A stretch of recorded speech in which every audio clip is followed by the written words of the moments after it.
జగన్ టీవీకు స్వాగతం. గత బీఆర్ఎస్ ప్రభుత్వంలో ఇండస్ట్రియల్ భూములు రెగ్యులరైజ్ చేయడానికి 100%, 200% ఫీజు చెల్లించాలని నిబంధన పెట్టాము. కానీ ఈరోజు రేవంత్ రెడ్డి, ఏవి రెడ్డి, కొండల్ రెడ్డి, తిరుపతి రెడ్డి లాంటి బడా బాబులకు కేవలం 30% ఫీజు చెల్లిస్తేనే రెగ్యులరైజ్ చేస్తామని కేబినెట్ సమావేశంలో ఆమోదం తెలిపారు. 9295 ఎకరాల ప్రభుత్వ భూమిని అతి తక్కువ ధరకు రెగ్యులరైజ్ చేసే కుట్ర చేస్తున్నారు. ఈ 30% ప్రభుత్వానికి వస్తే మిగతా 60% రేవంత్ రెడ్డి దోచుకునే ప్రయత్నంలో ఏంటంటే 100%, 200% నిబంధన మనం పెడితే మన కేసీఆర్ గవర్నమెంట్లో 30% కడితే చాలంట.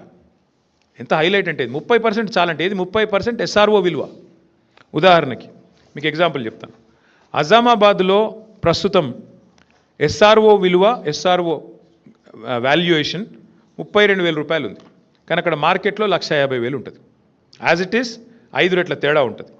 బాలానగర్లో 45,000 ఉంది, కానీ బయట మార్కెట్లో 2 లక్షలు ఉంటుంది. జీడిమెట్లలో 32,000, 12,000 నుంచి 32,000 ఉంది. మార్కెట్ వాల్యూ దగ్గర 1,00,000 ఉంది.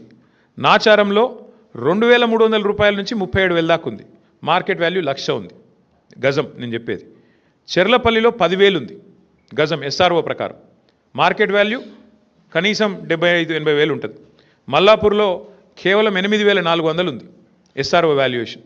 మార్కెట్ వాల్యూ కనీసం 70,000-75,000 ఉంటుంది. ఇప్పుడు వాళ్ళు చెప్పే రేవంత్ రెడ్డి చెప్పే లెక్క ఏంటంటే, చెర్లపల్లిలో నీకు ఇండస్ట్రీ ఉందనుకో, మార్కెట్ వాల్యూ అక్కడ 1,00,000 ఉన్నప్పటికీ ఎస్ఆర్ఓ వాల్యూ 10,000 ఉంటే రేవంత్ రెడ్డి గారు ఏమంటున్నారు, మీరు అందులో 3,000 కడితే చాలంట, మీకు ఇచ్చేస్తాం 45 రోజుల్లో. ఇంకా హైలైట్ చెప్తాను మీకు. ఉదాహరణకి అంటే కేసీఆర్ ప్రభుత్వంలో అజామాబాద్లో మీకు ఈ ల్యాండ్ మీకు ఉంటే మీరు దాన్ని రెగ్యులరైజ్ చేసుకోవాలంటే మీరు 32,000 అక్కడ మార్కెట్ ఎస్ఆర్ఓ వాల్యూ ఉంటే మీరు చేతులు కింద మారింటే 64,000 కట్టాలని మనం పెట్టినాం. ఇప్పుడు రేవంత్ రెడ్డి గారు ఏమంటున్నారు తెలుసా, 32,000 వాల్యూ ఉంటే ఎస్ఆర్ఓది కేవలం 10-11,000 కడితే చాలు, మీకు ఇచ్చేస్తాం, మీరు తీసేసుకోండి.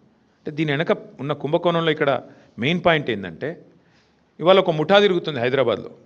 ఆ ముఠా సభ్యులు ఎవరెవరే అంటే ఏవి రెడ్డి, కొండల్ రెడ్డి, తిరుపతి రెడ్డి, కృష్ణారెడ్డి, వీళ్ళెవరో కాదు, అంతా ముఖ్యమంత్రి గారి బిజినెస్ పార్ట్నర్లు, ఆయన కుటుంబ సభ్యులు.